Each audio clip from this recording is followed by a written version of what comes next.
വാർത്തകൾ ആദ്യമേ അറിയാൻ പ്രൈം ന്യൂസ് മലയാളം സബ്സ്ക്രൈബ് ചെയ്യൂ.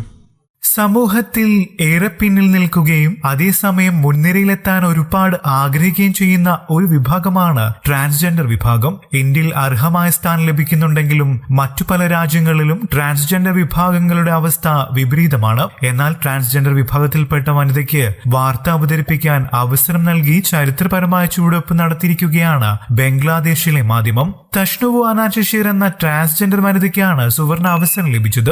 3 മിനിറ്റ് നേരം ദൈർഘ്യമേറിയ വാർത്താ അവതരണമായിരുന്നു ശശീറിന്റേത്. ശേഷം നിറകണ്ണുകളോട് സ്റ്റുഡിയോയിൽ നിന്നും പുറത്തിറങ്ങിയ ശശീർ നന്ദിയോടെ ചുറ്റുമുള്ളവരെ സ്മരിച്ചു. 29-കാരിയായ ശശീറിന് നാളിതുവരെ അനുഭവിച്ചു പോകുന്ന വേദനകളിൽ നിന്നും മോചനം കൂടിയായിരുന്നു അത്.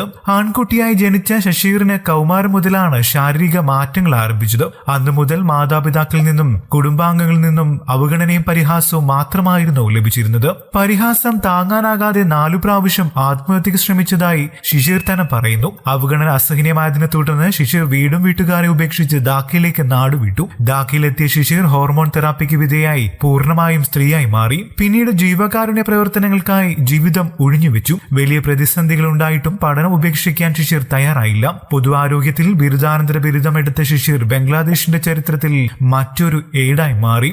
കൂടുതൽ വാർത്തകൾക്കും വിശേഷങ്ങൾക്കുമായി ഈ ചാനൽ സബ്സ്ക്രൈബ് ചെയ്യാനും മറക്കില്ല. നന്ദി.